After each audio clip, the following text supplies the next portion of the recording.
Welcome to another lesson. In this video I want to talk about the mysterious unicorn of the Bible that is not the internet. It is a dinosaur starting in chapter 39 to chapter 41. The book of Job talks about dinosaurs, and it turns out that it goes into a little more detail in the varieties of dinosaurs. Chapter 39 is where he begins to talk about the varieties of dinosaurs and the famous unicorn, which is the translation that is used in several languages. In Spanish, he uses another beast, but it is the unicorn. It is not a buffalo. It is not the internet, as some clowns say. It is a dinosaur, and now we are going to go into detail about what type of dinosaur and among other dinosaurs that Job describes in detail. So for that we are going to start with chapter 39 of Job, and if you don't know the context of what is happening as I tell you, I am preparing a lesson that is going to be a little complicated, but I am preparing a lesson about Job. But here in chapter 39 God is speaking to Job. Among the few prophets that God spoke to, Job was one of them, and he is scolding him, because when you start reading Job, it seems that Job was a perfect and sinless man, but when you read the whole book, Job's sin was pride, because he was so intelligent. As I tell you, he was a genius. Today would be like an astronaut, I don't know, a very intelligent person. His sin was pride, and here in chapter 39 among other chapters, more or less God is telling him, look, you know such and such things, and he tells him, you have investigated the constellations, you know this, you know the other, but I was the one who created everything. I did it. You only know about that, but I did it. And he tells him, and you know about this, and this and this. And Job answers. If you read the book of Job, he says, well, what can I answer? I put my hand over my mouth, because how can I compare with God? But here God boasts to Job that he created the dinosaurs, and in chapter 41, he boasts that he killed them. So let's get into that detail here, since you know the context. Here is God speaking to Job, bragging to him, you may know what you want, you may be a genius, but I am the supreme. And this is where he begins to describe what many people confuse. Among other things, he confuses it with an animal that does not exist.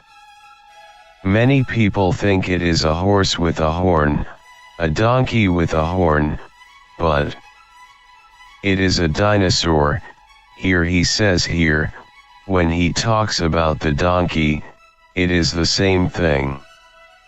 This is the same thing. He is talking about the same thing that when he says the buffalo down here. Down here the buffalo is the same thing. If you look at the context in English, he says the donkey, and here he says the unicorn. So, it is a type of equine animal, I think it is said, with a horn. That is what people thought, from the description given, who hath loosed the bands of the wild ass. So it's not just a donkey or a horse, it's not a domesticated animal, it's a wild animal. You could say that a zebra is a wild donkey, right? And now you are going to see the comparison between a zebra and this dinosaur, who hath loosed the bands. In other words, he is saying who created this donkey dinosaur that looks like a donkey, this dude here, whose house I have made the wilderness, and another thing is that he describes where this dinosaur lived, and the barren land his dwellings. He scorneth the multitude of the city, neither regardeth he the crying of the driver. Look, one thing I tell you here, God is comparing modern times. Times of Jove with times of the dinosaurs. Obviously the dinosaur did not exist when humans existed, but he is saying if this little donkey that is not a donkey existed today, he would not pay attention to anyone because he is a giant. He makes fun of the crowd. If he existed when cities existed, he would make fun of the crowd. He wouldn't even listen to them. The range of the mountains is his pasture. I might as well tell you. I'm going to tell you which dinosaur it is, and I'm going to put some videos of the dinosaurs too. The dinosaur is called Parasaurolophus, which is found in more or less in the United States. The remains of this dinosaur are found, and more specifically in the state of Utah. And as it says here, this dinosaur lived in barren land. I think in English it said salt valleys or something like that. This word Malaha, I think it was a place where there was salt, and as I tell you, this dinosaur was commonly found. The bones, the remains of these dinosaurs have been found in the state of Utah, where there is a lake called Salt Lake. They are found in the museum of the city of the Salt Lake. So it even gives you the type of terrain where this dinosaur existed: barren land or dry salty places. And as it says here, that if it existed when humans existed, it would make fun of it. The range of the mountains is his pasture. If you watch the video of the dinosaurs here in 2nd Esdras, it describes two types of dinosaurs: herbivores and carnivores. Also here in Jove, this is a herbivore, as they say here. It eats grass just like the donkeys and is looking for all green things.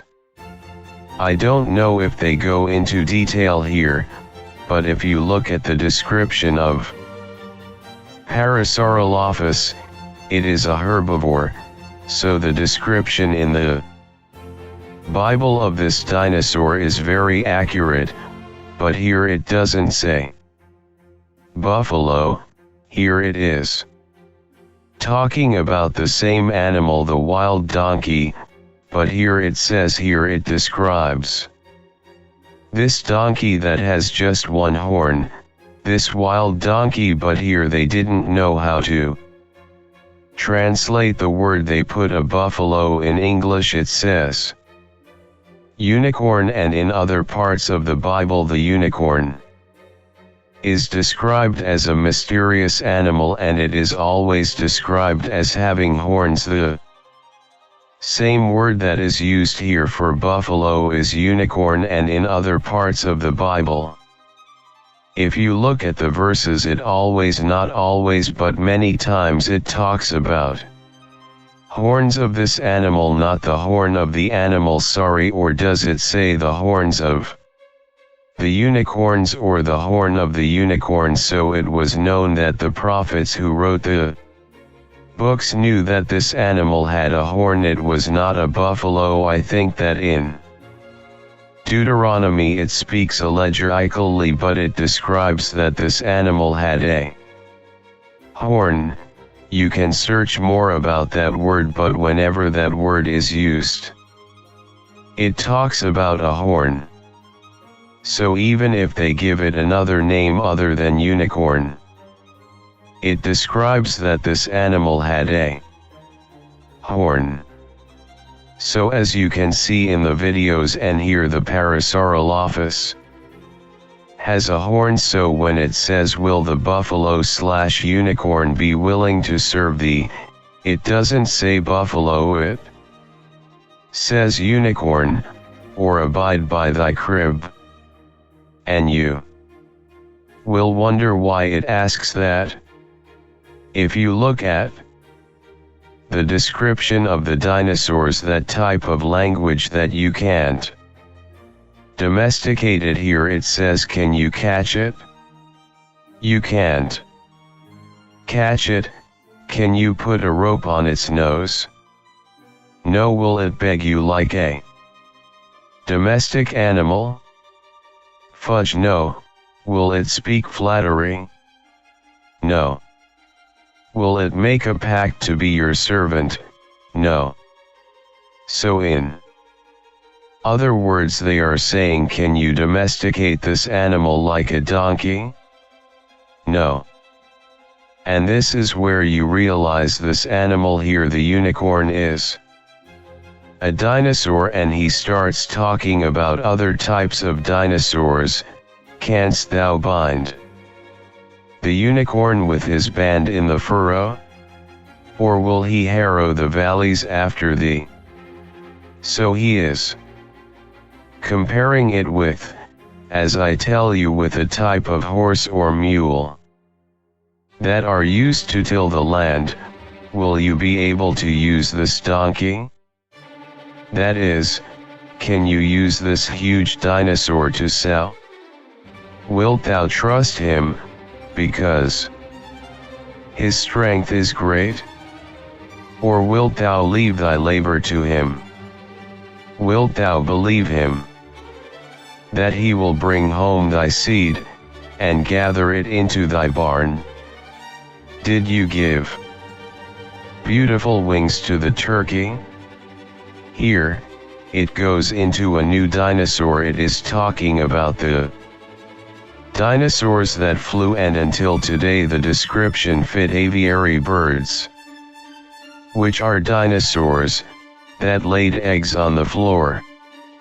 When you look into what type of bird lays eggs on the floor, they are usually birds that live near the river or water, and like most animals at that time, the dinosaurs lived near the water. And here he begins to describe a dinosaur that is kind of stupid and that laid its eggs on the floor like today's birds.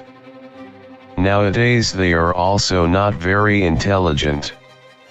Here he starts talking about a dinosaur that flies. Gavest thou the goodly wings unto the peacocks? Or wings and feathers unto the ostrich, which leaveth her eggs in the earth, and warmeth them in dust, and forgetteth that the foot may crush them, or that the wild beast may break them? This animal, it says, was deliberately created stupid. She is hardened against her young ones, as though they were not hers. Her labor is in vain without fear, because God deprived her of wisdom.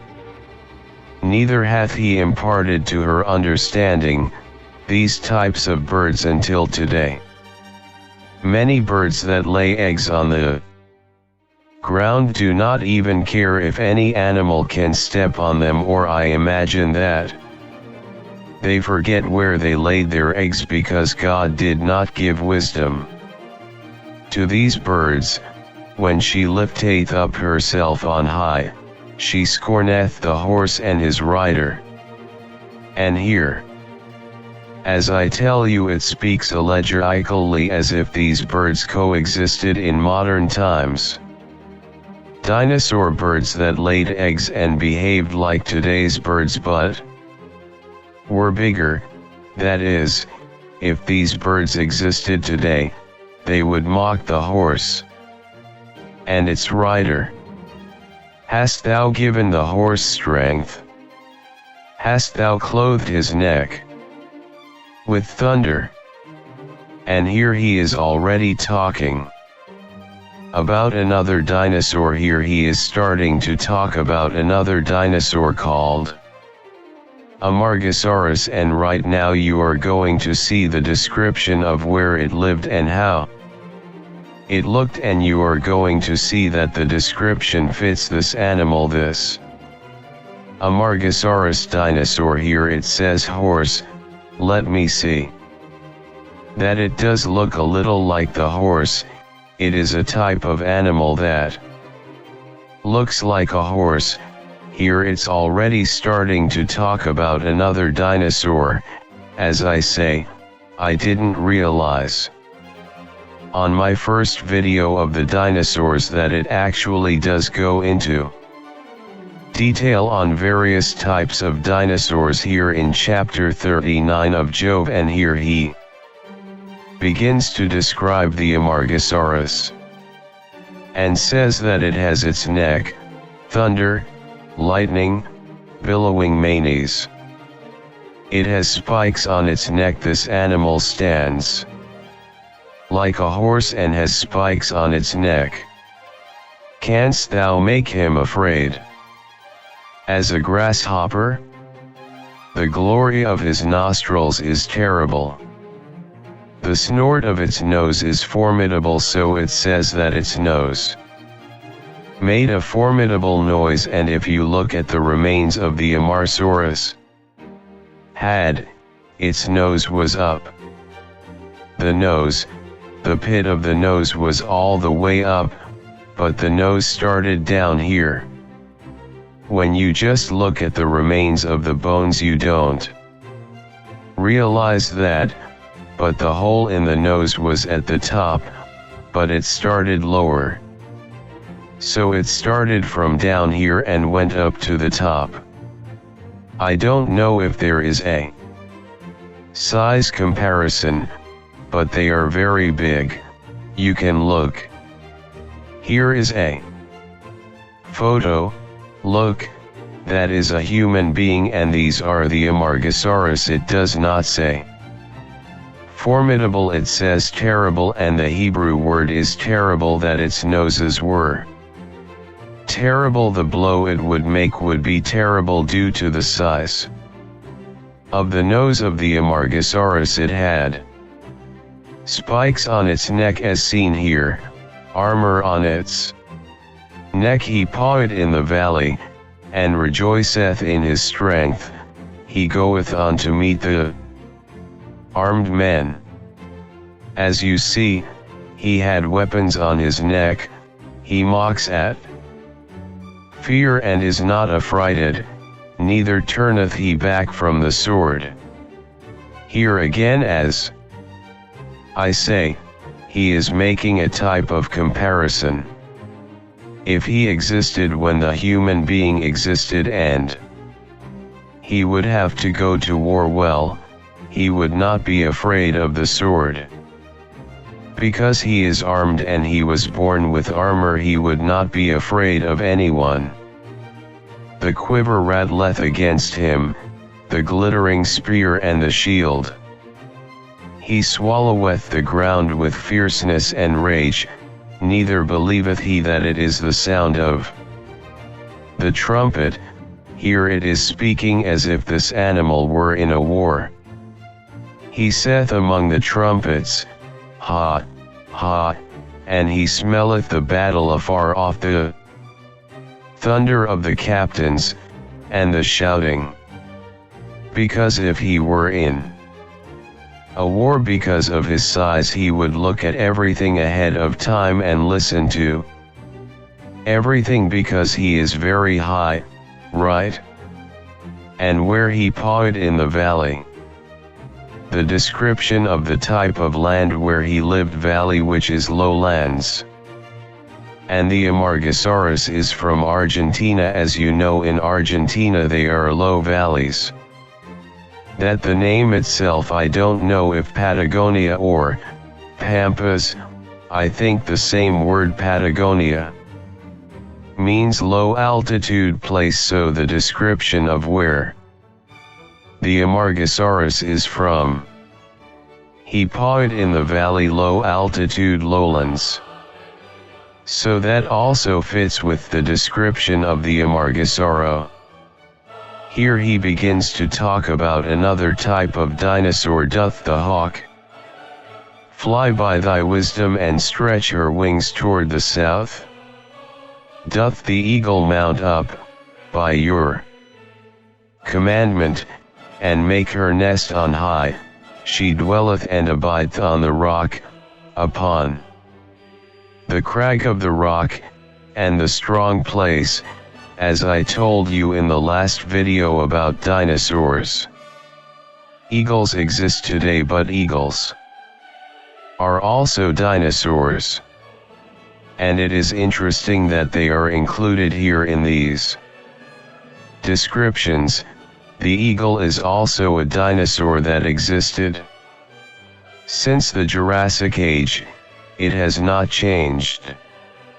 Until today it lives and dwells in the rock like the Edomites, because God compares the Edomites with the eagle that also lives in the cliffs of the rocks at the summit of the rock, like the Edomites in Petra, for example.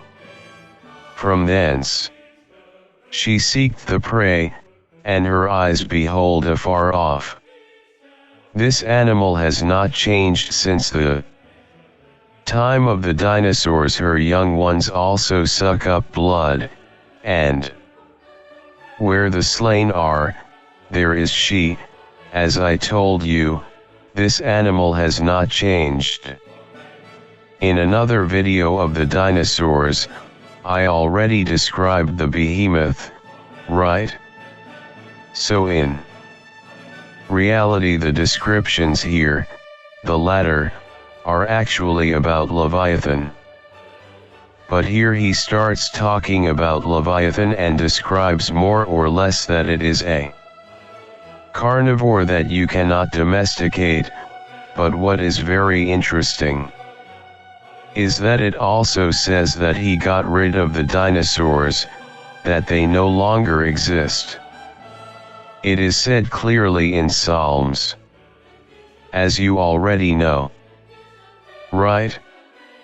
In Psalms he clearly describes that they no longer exist. But here he also describes it when he begins to describe Leviathan, which is a dinosaur of the rivers and also sea monsters.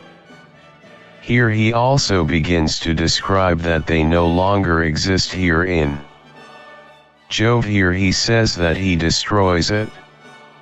And now we are going to see that here in the same book of Job, when he uses this word, the Hebrew word uses it to describe giving someone what they deserve by killing them. Now we are going to get into that, but we are going to finish reading the description of this sea monster, and more or less it says that this monster is the worst monster he ever created, because it was a monster which scientists today call a bioluminescent monster. It had bioluminescence that made his eyes glow, and it could also produce heat and fire. And even today there are animals that are bioluminescent. These are caused by enzymes which are like proteins that cause light and can also cause heat, right? Fire. And here he continues describing that he glowed in the dark, he illuminated the sea and heated the sea, and he spat fire with his sneezes, he lights a fire, and his eyes are like the eyelids of the dawn, since his eyes shone as I tell you bioluminescence his mouth. Bundles of fire come out, sparks of fire come from his nostrils, smoke comes out like a pot or cauldron that boils, his breath lights the coals, and a flame comes out of his mouth, in his nostrils there is strength. And in front of him discouragement spreads to the weakest parts of his flesh are hardened, they are firm in him and do not move, his heart is as firm as a stone. Yea, as hard as a piece of the nether millstone. When he raiseth up himself, the mighty are afraid. By reason of breakings they purify themselves. The sword of him that layeth at him cannot hold, the spear, the dart, nor the habergeon, he esteemeth iron as straw, brass as rotten wood, the arrow cannot make him flee. Sharp stones are under him, he spreadeth sharp pointed things upon the mire. As I told you, they have found dinosaurs that eat stones to help digestion, and here is that description. So this dinosaur was a dinosaur with bioluminescence that caused fire, and to help its digestion it swallowed stones, and that fits with the description of a marine dinosaur called Elasmosaurus. That I am going to include a video of this animal, but this animal was a marine dinosaur, which according to Job and I believe in the Bible. How can I tell you? They haven't verified it, but I'm sure that later they will verify it.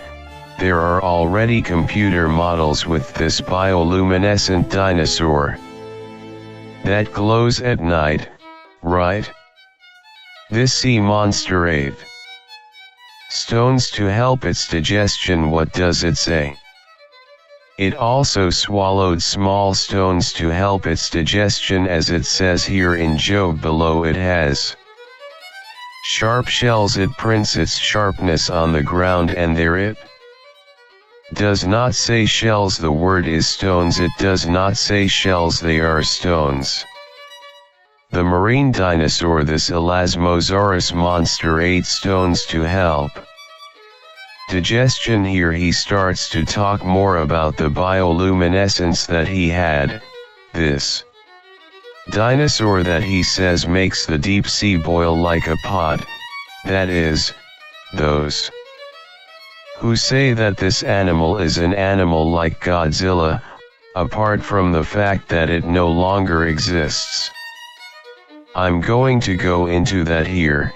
It's not an animal like Godzilla, that's an animal that was in the deep sea, and it turns it into a pot of ointment. Following itself, it makes the path shine, making it seem like the abyss is white. That is, its bioluminescence made it possible to see the sea, right? As if like a type of lamp, as if it had a lamp. The surface of the sea looked a little gray, right? That is what Hori means. There is no one on earth that resembles it, animal made free of fear. That is, according to what it says here, there was no other animal equal to Leviathan, the bioluminescent sea monster. It shone in the dark and produced fire. There was no animal like it. It despises every high thing. It is king over all the proud. And now we are going to return here where it describes what it did to Leviathan.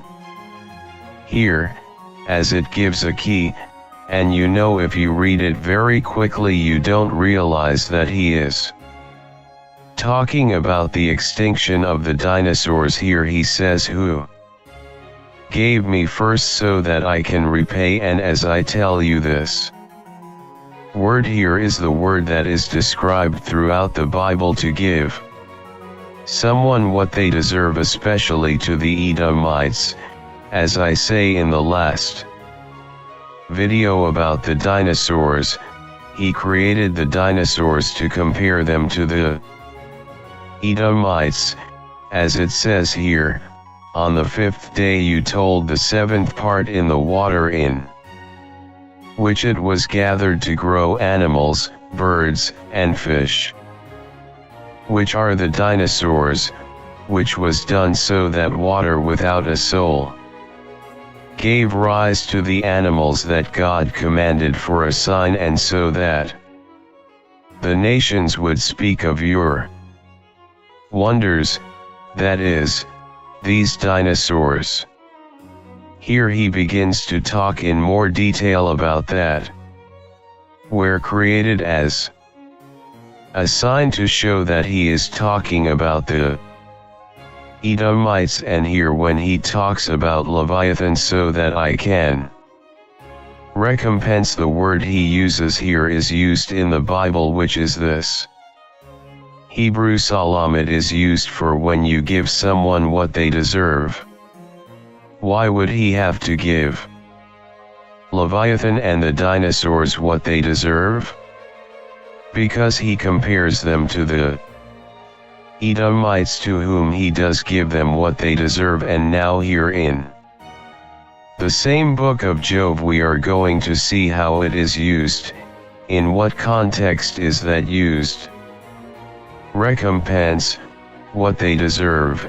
In Job 21, he is talking about how God is going to punish the wicked. He says, "Why do the wicked live?" And here he starts talking from here further down, he starts talking about how he is going to punish them, who will denounce him in his face, the Edomites, to the wicked, and about what he did, talking about Esau, who are the Edomites, who will repay him. Look here, it uses another word in Spanish, but the original Hebrew word is the same, this salam. This word is used when you give someone what they deserve, and here in this chapter it is better understood when he talks about the dinosaurs, but he is talking about the Edomites, who, as you may know, are the white race, who shall declare his way to his face, and repay him what he hath done. Edomites, and what they did, the Edomites, as you know, that they did a lot of stupid things, and who shall repay him what he hath done? Give him what they deserve to the Edomites. And here what follows describes what he is going to do to the Edomites, which is what he did to the dinosaurs. Yet shall he be brought to the grave, he will kill them, and shall remain in the tomb. That is best described in Obadiah. Here in Obadiah 1 in verse 18, "And the house of Jacob shall be a fire, and the house of Joseph a flame, and the house of Esau for stubble, and they shall kindle in them, and devour them, and there shall not be any remaining of the house of Esau. For the Lord hath spoken it." So that the word that is used to give the dinosaurs what they deserve is the same word that is used to give the Edomites what they deserve, which means that he is going to destroy them. And in Psalm 104, as described in the dinosaur video, he describes how he is going to destroy them. Because here in Psalm 104 he begins to talk about the dinosaurs here from verse 7 to 9, and then again in verse 26, it reads, verse 7, "At thy rebuke they fled, at the voice of thy thunder they haste away, he is talking about the dinosaurs. They go up by the mountains. They go down by the valleys. In the mountains lived Behemoth, the herbivores, the carnivores. Lived in the valleys where the seas and waters are, also some herbivores. Unto the place which thou hast founded for them.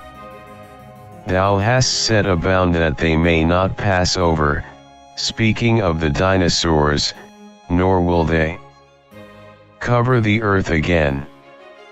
This is where it most clearly says that the dinosaurs will not cover the earth again, and then here in verse 26 and here from the 25th it begins to talk about the sea monster. Among the dinosaurs, more specifically, the sea monster that is Leviathan, is in the wide sea. Here says there are the ships, there is Leviathan that you made so that it could play in it, and here it begins to describe the same thing, right? He had his time where he ate because the dinosaurs ate too much. Today it would be impossible for them to survive.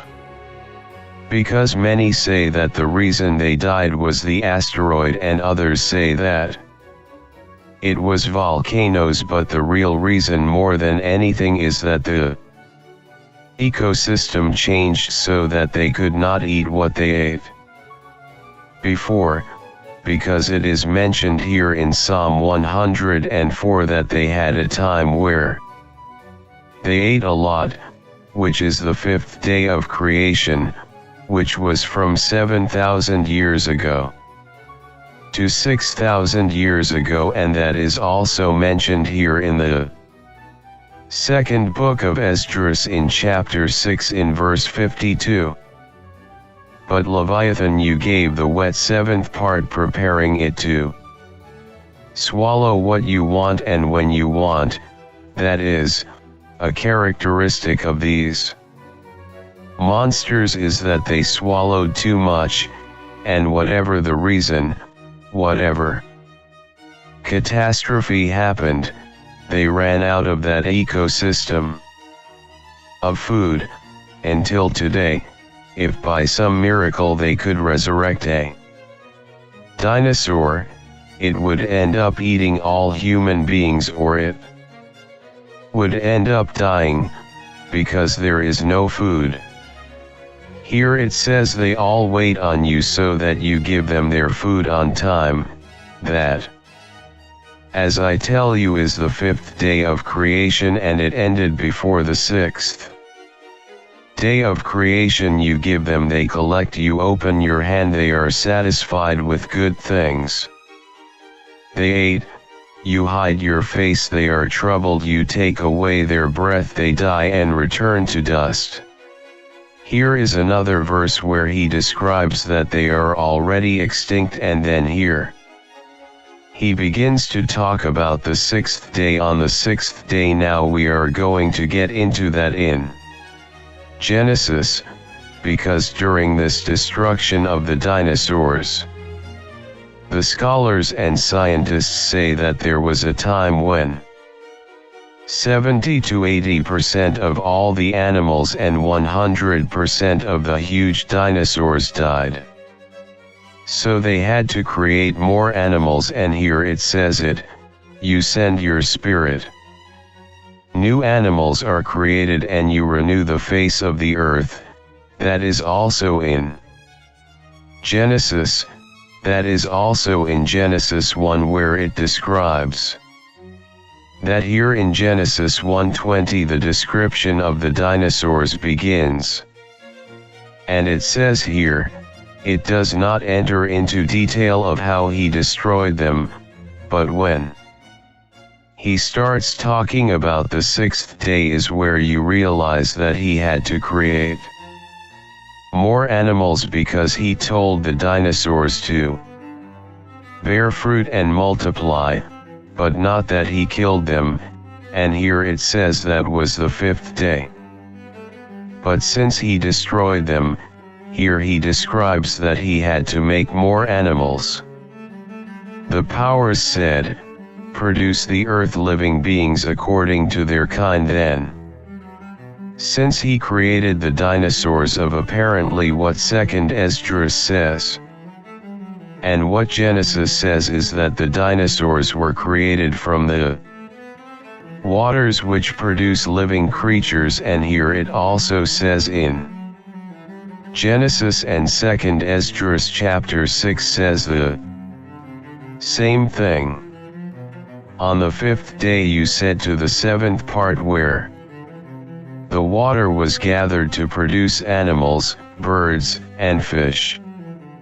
So the dinosaurs were created from water, but after he killed them and started again a new creation of animals, here he says the powers produced the earth living beings according to their kinds. So the animals that were not created the 5th day, such as beasts and serpents and ground animals, were created from the earth according to their kind.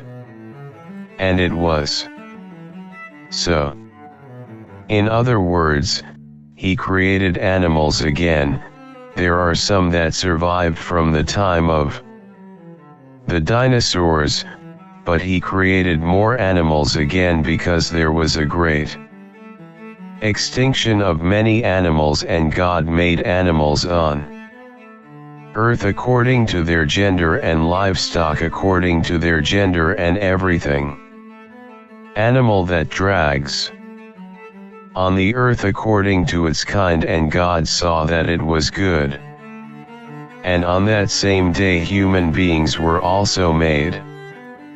And here it says, then God said, let us make man in our image, and you can now read the rest. Man was also created from the earth. In short, on the 6th day he had to produce new animals. Because there was a massacre of animals during the dinosaurs, and he had to produce animals again. But this time the earth produces them, and in the 5th day the water produces these animals, these monsters, and it says, the waters produce living beings. What kind of living beings, including monsters? That the word for monsters is tannin, that word tannin is dinosaurs. And that's all for today. I hope you have learned something. See you later.